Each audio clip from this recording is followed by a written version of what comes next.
अस्सलाम वालेकुम, इजलाल सईद e-bike.pk के प्लेटफॉर्म से एक नई वीडियो के साथ।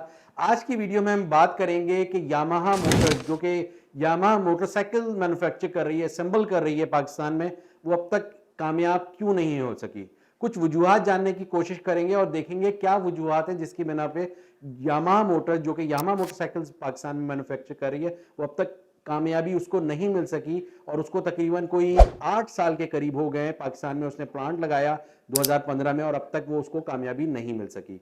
अगर हम देखें यामाहा का पाकिस्तान में वेंचर दाऊद के साथ आगाज हुआ उसका, और वो 70 की दहाई में आगाज हुआ और उनकी बड़ी सक्सेसफुल बड़ी कामयाब मोटरसाइकिल होती थी और वो कहलाती थी YB100, जो कि 100 सीसी मोटरसाइकिल थी, 2 स्ट्रोक मोटरसाइकिल्स थी और बहुत ही पॉपुलर, बहुत ही कामयाब तरीन मोटरसाइकिल थी रूरल एरियाज में और खास तौर पे देहाती एरियाज में वो बहुत ज्यादा पॉपुलर थी, क्योंकि वो उसका इंजन बहुत ही रफ एंड टफ था और बहुत ही पिक उसका बहुत अच्छा था उस जमाने में, जो कि बड़ी कामयाब रही। अब वो एक वक्त आना था उसको 2 स्ट्रोक को बंद होना था। दुनिया में बहुत सारे ममालिक ऐसे थे कि जो 2 स्ट्रोक इंजन को उन्होंने बैन कर दिया था, तो पाकिस्तान में भी होना था। तो ये देखते हुए दाऊद और यामाहा का जो इश्तराक था वो खत्म हुआ 2008 में और वो मोटरसाइकिल्स भी बंद हो गई, जो कि अपने वक्त की कामयाब तरीन मोटरसाइकिल कहलाती थी। अब यहां पे अगर हम देखें तो उस वक्त जो स्ट्रैटेजी अडॉप्ट करनी चाहिए थी यामाहा को, वो ये थी कि उसको कोई पैरेलल कोई ऐसी मोटरसाइकिल्स इस मार्केट के लिए लेके आना चाहिए थी कि जो कि कैटर कर सके 100 सीसी या 90 सीसी या 80 सीसी उसमें, के जो कि उस मार्केट को की नीड को कैप्चर कर सके और वो रिप्लेस कर सके 100 सीसी को, या 100 सीसी लॉन्च कर सकते थे 4 स्ट्रोक के अंदर। क्योंकि यामाहा का जो माइंडसेट था वो यही था कि दुनिया में उनका कोई भी ऐसा सेटअप नहीं था कि जहां पे वो 125 सीसी से कम मोटरसाइकिल सेल कर रहे हो। तो यही देखते हुए उन्होंने स्ट्रैटेजी अडॉप्ट की और उसको बंद कर दिया। तो इस तरीके से ये इश्तराक दाऊद का और यामाहा मोटर्स इंटरनेशनल का इश्तराक खत्म हुआ 2008 में, और फिर दाऊद ने अपनी पैरेलल DYL के नाम से मुख्तलिफ ब्रांड बना के और वो मोटरसाइकिल 70 सीसी से 125 सीसी तक लेके आ गए। अब अगर वहां पे उसी पॉइंट पे ये यामाहा अपनी कोई नया मॉडल लेके आ जाता, उसको रिप्लेस कर लेता 4 स्ट्रोक से, तो वो बहुत अच्छे तरीके से कंपीट कर सकता था होंडा को, क्योंकि होंडा एक ऑलरेडी स्टैब्लिश ब्रांड हो चुका था पाकिस्तान में। उसने सबसे बड़ी चीज जो कामयाबी की जो हमें नजर आई होंडा की, वो ये थी कि होंडा ने एक बहुत अच्छा नेटवर्क अपना बना लिया था। होंडा की पार्ट्स की अवेलेबिलिटी और उसकी फ्यूल इकोनॉमी मोटरसाइकिल की वो बहुत ही अच्छी थी, जो कि लोगों की रिक्वायरमेंट्स को और उनकी नीड्स को मीट कर रही थी और वो उसके मुताबिक थी।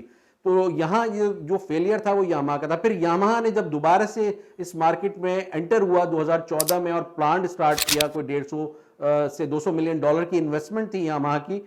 यामाहा मोटर्स प्राइवेट लिमिटेड के नाम से कंपनी फॉर्म की, और जो उनका प्लान था वो यही था कि 2000 तक वो कोई 4 लाख के करीब मोटरसाइकिलें सेल करेंगे। अगर अभी करंट फिगर्स देखे जाएं 2024 में, जितनी इकोनॉमी के हालात और ये सारी चीजें खराब भी हैं, उसके बावजूद भी यामाहा उसके करीब करीब तक भी नहीं पहुंच सका।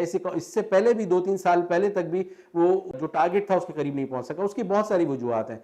सबसे पहले ये कि क्वालिटी जो यामाहा लेके आया था वो उस क्वालिटी को मेंटेन नहीं कर सका, और फिर प्राइस अगर आप कंपेयर करें, कोई यामाहा की मोटरसाइकिलें कोई 4 लाख से ऊपर चली गई हैं। अच्छा, यामाहा की बात करें हम जो बहुत सारी हम चीजें देख रहे हैं फेलियर की या नाकामी की रीजन, वो इस मार्केट को नहीं अंडरस्टैंड कर सके अब तक। अब इतनी स्ट्रॉन्ग टीम है उनकी, जापानीज यहाँ पे मौजूद हैं, सारी चीजें, वो इस मार्केट को नहीं अंडरस्टैंड कर सके और वो वही चीजें जो ग्लोबली वो चीजें सेल कर रहे हैं, वही चीज उसको यहाँ पाकिस्तान की मार्केट में सेल करना चाहते हैं। अब ये चीज आपकी बड़ी जरूरी है कि आपको पहले मार्केट को अंडरस्टैंड करना है कि उसकी कैपेसिटी क्या है, उसकी परचेजिंग पावर क्या है, लोग क्या चाहते हैं और आपका कंपेटिटर क्यों कामयाब है। आपका कंपेटिटर कोई 150-160 अरब रुपए की सेल कर रहा है, वो क्यों कामयाब है? पिछली कई दिहाइयों से वो कंटिन्यूअसली एक लीडर बना हुआ है इस मार्केट में, एक डोमिनेंट पोजीशन है एटलस होंडा की। और होंडा मोटरसाइकिल्स अगर आप कंपेयर करें 125 सीसी के अंदर, वो एक कामयाब तरीन मोटरसाइकिल उसकी 125 सीसी मोटरसाइकिल है। वो अगर प्राइस की बात करें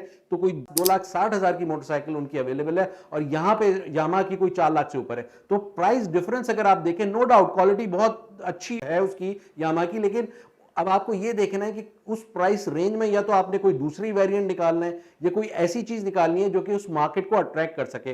70 सीसी में ऑलरेडी एक डोमिनेंट पोजीशन है एटलस होंडा की। यही चीज अगर यामाहा देखे उसको कि एक 100 सीसी में या 90 सीसी में या 110 सीसी में कोई ऐसी बाइक निकाले जो कि फ्यूल इकोनॉमी भी उसकी अच्छी हो, पार्ट्स उसके इजीली अवेलेबल और एक प्राइस उसकी अच्छी हो और पार्ट्स की अवेलेबिलिटी हो, तो ये चीज बड़ी जरूरी है इस मार्केट में। ये वजूहात हैं जिसकी बिना पे यामाहा अब तक कामयाब नहीं होगा। एक और सबसे बड़ी वजह यह कि डीलर नेटवर्क इतना स्ट्रांग नहीं है अब तक यामाहा का, और पार्ट्स की अवेलेबिलिटी, अब अगर कोई बाइक ले लेता है तो उसको डीलर से ही पार्ट्स लेने पड़ते हैं और डीलर्स भी बाज दफा वो रेट्स नहीं ऑफर करते जो पार्ट की प्राइस होती है या जो कीमत पे वो मिलते हैं, उसको कई गुना ज्यादा बढ़ा देते हैं और इतनी आसानी से नहीं मिलते। तो ये कामयाबी की जो एटलस होंडा की रीजन है वो यही है, उनका स्ट्रॉन्ग नेटवर्क सर्विस का, रिटेल का बहुत स्ट्रॉन्ग है, फिर पार्ट्स की अवेलेबिलिटी है।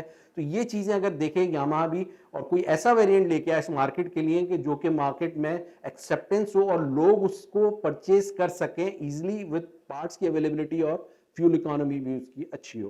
तो ये वजूहात थी जिसकी बिना पे यामाहा नाकाम थी, और अगर वो ये सारी चीजें अडॉप्ट कर ले तो काफी हद तक बेहतरी आ सकती है यामाहा की मार्केट शेयर के अंदर।